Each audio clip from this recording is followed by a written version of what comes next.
오늘도 새벽까지 일했는데 막상 모니터를 끄고 나면 이런 생각이 들지 않나요? 노트북 화면에 푸른 불빛이 꺼진 새벽 2시. 눈은 뻑뻑하고 어깨는 돌덩이처럼 무겁습니다. 오늘 하루도 쉴 틈 없이 달렸는데 막상 침대에 누우려니 머릿속엔 이게 다야? 라는 공허함만 남아있어요. 체크리스트는 빼곡히 채웠습니다. 이메일도 다 확인했고 회의도 3개나 참석했고 보고서도 제출했죠. 그런데 이상하게도 정말 중요한 그 일, 그 프로젝트, 그 기획안, 그 아이디어는 여전히 제자리인 것 같은 그 답답함. 아시죠? 퇴근 후에도 메신저 알림이 울릴까봐 핸드폰을 손에서 놓지 못합니다. 화장실 갈 때도, 저녁 먹을 때도, 심지어 샤워할 때도 핸드폰은 항상 시야 안에 있어요. 혹시 모를 긴급한 연락, 놓치면 안 될 것 같은 그 긴장감이 몸속 깊이 박혀 있습니다. 주말이 왔습니다. 드디어 쉴 수 있는 시간이죠. 그런데 막상 아무것도 안 하고 있으려니까 머릿속에선 계속 일이 돌아가요. 월요일에 저 미팅 준비해야 하는데 그 메일 답장은 언제 보내지? 다음 주 마감 괜찮을까? 몸은 소파에 있지만 정신은 여전히 사무실에 출근해 있는 그 피로감. 그리고 이런 생각이 듭니다. 내가 뭘 잘못하고 있는 걸까? 더 열심히 해야 한다고 다짐합니다. 내일은 더 일찍 일어나야지. 집중력을 더 끌어올려야지. 시간을 더 쪼개서 써야지. 그런데 솔직히 이미 충분히 열심히 하고 있잖아요. 누가 봐도 당신은 성실합니다. 열정적입니다. 책임감도 강하죠. 그런데도 성과는 그대로이고 몸과 마음만 점점 무너져 내립니다. 아침에 눈을 뜨는 게 두렵고 출근길 지하철에서 한숨이 절로 나오고 주말이 끝나가는 일요일 저녁엔 가슴이 먹먹해지는 이 억울함. 이 감각, 결코 낯선 게 아닙니다. 그리고 무엇보다 힘든 건 주변 사람들한테 이 이야기를 꺼내기가 어렵다는 거예요. 나 요즘 너무 힘들어라고 말하면 돌아오는 대답은 뻔합니다. 다들 그렇게 살아. 원래 일이란 게 그런 거야. 조금만 더 버텨봐. 그래서 혼자 삼킵니다. 이 공허함을, 이 피로를, 이 억울함을, 그리고 또다시 노트북을 엽니다. 새벽 2시 푸른 불빛 앞에서. 당신이 게으르거나 능력이 부족해서가 아닙니다. 뇌가 작동하는 방식 때문입니다. 우리는 어릴 때부터 배웠습니다. 노력은 배신하지 않는다고. 시간을 투자한 만큼 결과가 나온다고. 열심히 하면 성공한다고. 그래서 성과가 안 나오면 본능적으로 더 많은 시간을, 더 많은 노력을 쏟아붓습니다. 마치 수학 공식처럼요. 투입량을 늘리면 산출량도 늘어날 거라고 믿으면서. 하지만 뇌과학은 정반대를 말합니다. 인간의 뇌는 하루 평균 4시간에서 5시간의 깊은 집중만 가능하도록 설계되어 있습니다. 이건 개인의 의지력이나 성실함과는 무관한 생물학적 한계입니다. 뇌는 고성능 컴퓨터처럼 보이지만 실제로는 엄청난 양의 에너지를 소모하는 기관이에요. 전체 체중의 2%밖에 안 되지만 몸 전체 에너지의 20%를 사용합니다. 그래서 그 이상 억지로 작동시키면 뇌는 자동으로 절전 모드로 들어갑니다. 눈은 뜨고 있고 손은 키보드 위에 있고 모니터는 켜져 있지만 정보 처리 능력은 절반 이하로 떨어지는 거죠. 이 상태에서 10시간을 일해봤자 실제 효율은 고작 2시간치밖에 안 됩니다. 더 무서운 건 이렇게 과부하된 상태가 지속되면 단순히 피곤한 것에서 끝나지 않는다는 겁니다. 뇌에 전전되어 피질, 우리가 판단하고 계획하고 창의적으로 생각하는 영역이 기능을 제대로 못하게 됩니다. 결과적으로 의사결정 능력이 떨어집니다. 중요한 선택을 해야 할 때 우왕좌왕하게 되고 사소한 일에도 결정을 내리지 못해 시간을 낭비하게 됩니다. 창의적 사고도 멈춥니다. 새로운 아이디어가 떠오르지 않고 늘 하던 방식만 반복하게 되죠. 문제 해결 능력도 저하됩니다. 명확한 해결책이 보이지 않으면 그냥 회피하거나 더 열심히만 하려고 합니다. 결국 더 오래 일할수록 더 낮은 퀄리티라는 역설적 결과를 낳게 됩니다. 이걸 심리학에서는 자기 착취적 노력이라고 부릅니다. 성과를 위해 나를 혹사하지만 정작 그 노력이 성과를 방해하는 악순환이에요. 마치 자동차 엔진을 과열시키면서 왜 속도가 안 나오지? 라고 묻는 것과 같습니다. 더 깊이 들어가 볼까요? 뇌에는 디폴트 모드 네트워크라는 게 있습니다. 이건 우리가 아무것도 안 하고 멍 때릴 때 활성화되는 뇌 영역인데요. 이 시간이 실은 엄청나게 중요합니다. 이때 뇌는 그동안 받아들인 정보를 정리하고 패턴을 찾아내고 무의식적으로 문제를 해결합니다. 그런데 우리는 이 시간을 주지 않습니다. 일하다가 잠깐 쉬는 시간에도 핸드폰을 봅니다. SNS를 스크롤하고 뉴스를 읽고 유튜브를 봅니다. 뇌는 계속 새로운 정보를 처리해야 하죠. 정리할 시간이 없습니다.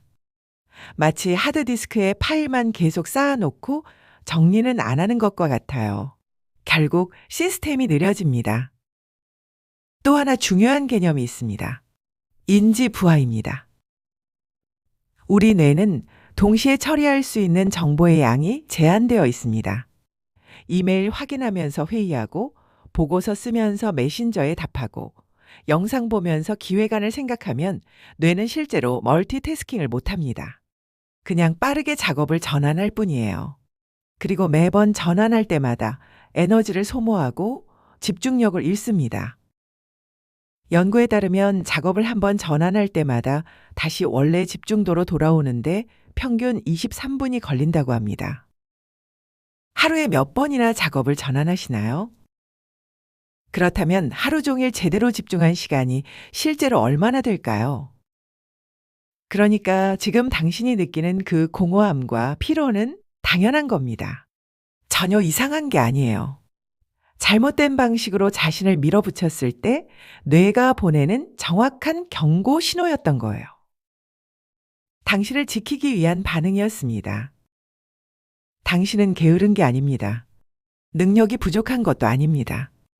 다만 인간의 뇌가 작동하는 방식을 무시한 채 산업시대의 공장 노동자처럼 일하고 있었을 뿐입니다. 시간을 투입하면 결과가 나온다는 그 낡은 공식을 따르고 있었던 거예요. 이제 그 공식을 바꿀 때입니다. 그래서 이제는 다르게 일해도 됩니다. 빌 게이츠는 마이크로소프트 CEO 시절 일부러 매년 생각 주간을 가졌습니다. 일주일 동안 숲속 오두막에 들어가 아무 일도 하지 않고 오직 생각만 했죠. 이메일도 전화도 회의도 없이요. 그는 이렇게 말했습니다. 가장 중요한 결정들은 바쁠 때가 아니라 완전히 멈췄을 때 내려졌다. 높은 목표를 포기하라는 게 아닙니다. 목표에 도달하는 방식을 바꾸자는 겁니다. 문이 열리지 않을 때 우리는 본능적으로 더 세게 밉니다. 어깨로 받고 발로 차고 온 힘을 다해 밀어붙이죠. 하지만 가끔은 그 문이 밀어서 여는 문이 아니라 당겨서 여는 문일 수도 있습니다. 아니면 옆으로 미는 문이거나 열쇠가 필요한 문일 수도 있죠. 그때 필요한 건 더 강한 힘이 아니라 잠시 물러나서 문을 관찰하는 지혜입니다. 그럼 이제 구체적으로 어떻게 다르게 일할 수 있을까요? 먼저 현실을 정확히 볼 필요가 있습니다. 오늘 하루를 돌아봐 보세요. 아침 9시부터 저녁 9시까지 12시간을 일했다고 칩시다. 그런데 그 중에서 정말로 깊이 몰입했던 시간은 실제로 몇 시간이었나요? 이메일 확인, SNS 스크롤, 동료와의 잡담, 멍하니 화면만 보던 시간. 이런 시간들을 다 빼고 나면 말입니다. 스마트폰의 스크린 타임 기능이나 작업 시간 추적 앱을 한번 사용해 보세요. 정확하게 측정해 보는 겁니다. 대부분의 사람들이 자신이 생각한 것보다 훨씬 적다는 걸 발견합니다. 12시간 일했다고 생각했는데 실제 집중한 시간은 3시간 정도였던 거예요. 이건 자책하라는 게 아닙니다. 오히려 안도해도 됩니다. 아, 내가 12시간 동안 능력을 발휘 못한 게 아니라 애초에 뇌가 그렇게 오래 집중할 수 없었구나라고요. 이 인식이 첫걸음입니다. 인식만으로는 부족합니다. 구체적인 행동이 필요해요. 첫 번째로 디지털 디톡스 타이머를 설정해 보세요. 의지력만으로는 한계가 있습니다. 환경을 바꿔야 합니다. 저녁 8시가 되면 업무용 앱의 알림이 자동으로 꺼지도록 설정해 보세요. 이메일 앱, 메신저, 프로젝트 관리 툴 등 모든 업무 관련 알림을요. 아이폰이라면 집중 모드 기능을 사용할 수 있고 안드로이드는 방해 금지 모드가 있습니다. 처음엔 불안할 겁니다. 혹시 급한 연락이 오면 어떡하지? 그런데 경험상 저녁 8시 이후에 오는 대부분의 업무 연락은 다음날 아침에 봐도 큰 문제가 없습니다. 정말로 긴급한 상황이라면 전화가 올 테니까요. 두 번째는 비디지털 산책입니다. 하루에 단 한 번, 10분만이라도 스마트폰과 이어폰 없이 걸어보세요. 진짜 맨몸으로요. 아무것도 듣지 않고 아무것도 보지 않고 그냥 걷는 겁니다. 주변 풍경을 보고 바람을 느끼고 나뭇잎 소리를 듣고 발이 땅을 딛는 감각을 느끼면서요. 이건 단순한 산책이 아닙니다. 뇌의 주의 회복 이론에 기반한 과학적 휴식법입니다. 이 이론에 따르면 우리의 주의력에는 두 가지 종류가 있습니다. 하나는 의도적 주의, 일할 때, 공부할 때처럼 의식적으로 집중하는 능력이에요. 이건 에너지를 소모합니다. 다른 하나는 비의도적 주의, 자연 풍경을 보거나 구름을 바라보거나 물소리를 들을 때처럼 자연스럽게 끌리는 주의력이죠. 이건 에너지를 회복시킵니다. 비디지털 산책은 바로 이 비의도적 주의를 활성화시켜서 뇌를 회복시키는 겁니다. 10분이면 충분합니다. 매일 하루에 한 번만요. 세 번째는 회복적 몰입입니다. 진정한 휴식은 단순히 아무것도 안 하는 게 아닙니다. 업무와 완전히 무관한 활동에 온전히 집중할 때 일어나요. 요리를 해도 좋고, 그림을 그려도 좋고, 악기를 연주해도 좋습니다. 레고를 조립하거나 정원을 가꾸거나 뜨개질을 해도 됩니다. 중요한 건 그 활동이 생산성이나 성과와 무관해야 한다는 거예요. 시간 낭비 아닌가? 라고 생각할 수 있습니다.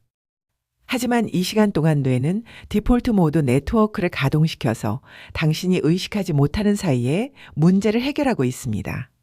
실제로 많은 창의적인 돌파구가 이런 순간에 찾아옵니다. 샤워할 때, 산책할 때, 설거지할 때처럼요. 억지로 생각하지 않을 때 오히려 답이 보이는 거죠. 최소한 주 3회, 30분씩이라도 이런 활동에 완전히 빠져보세요.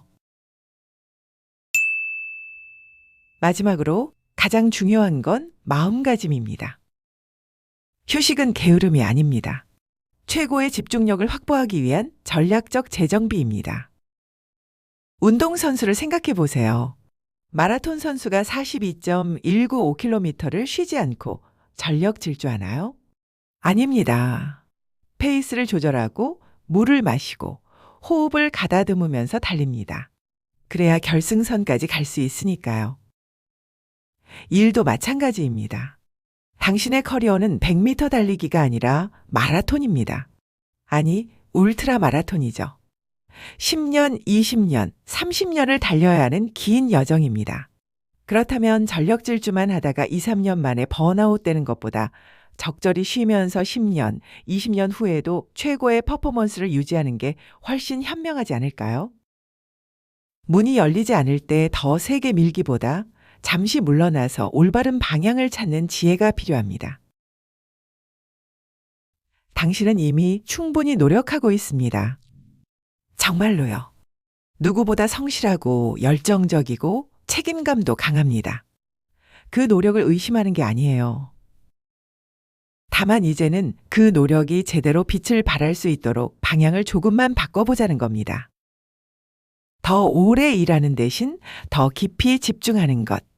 더 많이 채우는 대신 제대로 비우는 것. 계속 밀어붙이는 대신 때로는 의도적으로 멈추는 것. 의도적으로 로그아웃 하는 용기를 내보는 건 어떨까요? 그게 진짜 일 잘하는 사람들의 비밀입니다. 오늘 영상이 도움이 되셨다면 구독과 좋아요 부탁드립니다. 그리고 댓글로 여러분의 이야기를 들려주세요. 당신은 어떤 순간에 로그아웃이 필요하다고 느끼시나요? 어떤 방식으로 의도적인 휴식을 취하고 계신가요? 함께 나누며 배우고 싶습니다. 감사합니다.